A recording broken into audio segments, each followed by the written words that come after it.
ലോകത്തിലെ ഏറ്റവും വലിയ ആത്മീയ സംഗമമായ കുംഭമേള പ്രയാഗ്രാജിൽ പുരോഗമിക്കുകയാണ്. ജനുവരി 13 മുതൽ ഫെബ്രുവരി 26 വരെയാണ് കുംഭമേള നടക്കുന്നത്. ഇത്തവണ മഹാ കുംഭമേളയാണ് നടക്കുന്നത്. ലോകത്തിന്റെ പല ഭാഗത്തു നിന്നുള്ള പല വെറൈറ്റി സ്വാമിമാരും എത്തുന്ന സ്ഥലമാണ് കുംഭമേള. അതിൽ ഒരാളാണ് ചായ്വാല ബാബ. കഴിഞ്ഞ 40 വർഷമായി മൗനവ്രതത്തിൽ കഴിയുന്ന ഒരു സന്യാസിയാണ് ചായ്വാല ബാബ. ഇദ്ദേഹത്തിന്റെ ശരിക്കുള്ള പേര് ദിനേഷ് സ്വരൂപ് ബ്രഹ്മചാരി എന്നാണ്. ഇത്തവണത്തെ മഹാ കുംഭമേളയിൽ പങ്കെടുക്കാനായി അദ്ദേഹം പ്രയാഗ്രാജിൽ എത്തിക്കഴിഞ്ഞു. വിദ്യാർത്ഥികളെ IAS പരീക്ഷയ്ക്കായി ഒരുക്കുന്ന ദൗത്യം ജീവിതവ്രതമായി ഏറ്റെടുത്ത ആളാണ് ഈ ബാബ.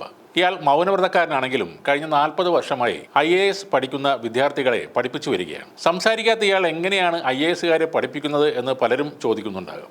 ആംഗ്യഭാഷയും പിന്നെ വാട്സപ്പ് പോലുള്ള ആപ്പുകളും ഉപയോഗിച്ചാണ് ഈ സ്വാമി IAS പരീക്ഷയ്ക്ക് എത്തുന്നവരെ പഠിപ്പിക്കുന്നത്. ഉത്തർപ്രദേശിലെ പ്രതാപ്ഗഡ് സ്വദേശിയാണ് ഈ ചായ്വാല ബാബ. സാധാരണ സന്യാസിയിൽ നിന്നും വ്യത്യസ്തമായി നിരവധി സവിശേഷതകളും ഇദ്ദേഹത്തിനുണ്ട്. കഴിഞ്ഞ 40 വർഷമായി ആഹാരം പൂർണ്ണമായി ഉപേക്ഷിച്ച അദ്ദേഹം ജീവൻ നിലനിർത്തുന്നത് ചായയിലൂടെ മാത്രമാണ്. ദിവസേന അദ്ദേഹം 10 ഗ്ലാസ് ചൂട് ചായ കുടിക്കാറുണ്ട്. ചായ കുടിക്കുക, പിന്നെ IASകാരെ സൃഷ്ടിക്കുക, ഇത് രണ്ടുമാണ് ഈ സന്യാസിയുടെ പ്രധാന പരിപാടികൾ. ഇദ്ദേഹത്തിന്റെ കോച്ചിങ് ക്ലാസ് തീർത്തും സൗജന്യമാണ്. എഴുതി തയ്യാറാക്കിയ നോട്ടുകളും അദ്ദേഹം നൽകും. ബാബയുടെ മൗനം ആശയവിനിമയത്തെ ബാധിക്കുന്നില്ല. അദ്ദേഹത്തിന്റെ ആംഗ്യഭാഷയും എഴുതിയ നോട്ടുകളും കണ്ടാൽ തന്നെ കാര്യം മനസ്സിലാകും. എപ്പോഴെങ്കിലും ഞങ്ങൾ ചോദ്യങ്ങൾ ചോദിച്ചാൽ അദ്ദേഹം ഉത്തരങ്ങൾ എഴുതി മറുപടിയായി നൽകും. ആ ഉത്തരത്തിൽ കാര്യങ്ങൾ വ്യക്തമാകും. ഇതാണ് അവിടുത്തെ ഒരു വിദ്യാർത്ഥി പറയുന്നത്. മൗനം പാലിക്കുമ്പോൾ ശരീരത്തിലും മനസ്സിലും പരമാവധി ഊർജ്ജം സംഭരിക്കപ്പെടുന്നതായി സ്വാമി പറയുന്നു. ആ ഊർജ്ജമാണ് മറ്റുള്ളവർക്കായി ഉപയോഗിക്കുന്നതെന്നും ചായ്വാല സ്വാമി പറയുന്നു. കുംഭമേളക്കായി എത്തുന്ന മറ്റൊരു യോഗിയും സമൂഹ മാധ്യമങ്ങളിലൂടെ ശ്രദ്ധ നേടുകയാണ്. അനാജ് വാലെ ബാബ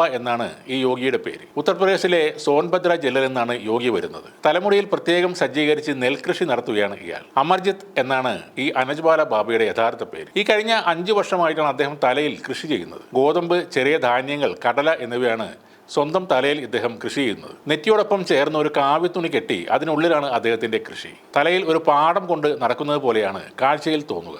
വളക്കൂറുള്ള മണ്ണായതുകൊണ്ടാകണം ചെടികൾ നന്നായി വളരുകയും ചെയ്യുന്നുണ്ട്. വനനശീകരണം വർദ്ധിച്ചു വരുന്ന പ്രശ്നമാണ്. കൂടുതൽ പച്ചപ്പ് നടാൻ ആളുകളെ പ്രചോദിപ്പിക്കാൻ താൻ ആഗ്രഹിക്കുന്നു എന്നാണ് അദ്ദേഹം പറയുന്നത്. വെറുതെ കാഴ്ചക്കാർക്ക് വേണ്ടിയുള്ള കൃഷിയല്ല ബാബയുടേത്. മറിച്ച് എല്ലാ ദിവസവും അദ്ദേഹം വിളകൾക്ക് കൃത്യമായി വെള്ളവും വളവും നൽകുന്നു. കൂടാതെ അവയ്ക്ക് എന്തെങ്കിലും കീടബാധ ഉണ്ടോ എന്ന് പരിശോധിക്കുകയും ചെയ്യുന്നുണ്ട്. ഈ ഒരു മാസം കൊണ്ട് വിവിധ തരത്തിലുള്ള സ്വാമിമാരെയും ബാബമാരെയും യോഗിമാരെയും നമുക്ക് പ്രയാഗ്രാജിൽ കാണാൻ കഴിയും. വിദേശത്ത് നിന്ന് ഒട്ടേറെ ആളുകളും ഇവിടേക്ക് വരുന്നുണ്ട്. പ്രധാനമായും ഇത്തരം സന്യാസിമാരുടെ അഭ്യാസങ്ങൾ കാണുക, പറ്റിയാൽ വീഡിയോ എടുക്കുക എന്നതൊക്കെയാണ് അവരുടെ ലക്ഷ്യം.